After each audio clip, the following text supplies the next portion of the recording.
അമ്മയിലെ memory card വിവാദത്തിൽ അംഗങ്ങളിൽ നിന്നും മൊഴിയെടുക്കൽ നടപടികൾ ആരംഭിച്ചു. സംഘടന രൂപീകരിച്ച 5-അംഗ കമ്മീഷന്റേതാണ് നടപടി.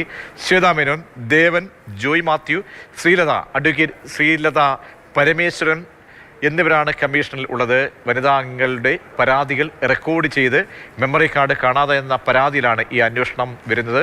വിഷ്ണു പ്രകാശ് തന്നെ നമ്മോടൊപ്പം ചേരുന്നുണ്ട്. വിഷ്ണു, നടപടിക്രമങ്ങൾ അത് ഒരു വീഴ്ചയുമില്ലാതെ തന്നെ പുരോഗമിക്കുന്നുണ്ടോ? എന്താണ് വിവരങ്ങൾ?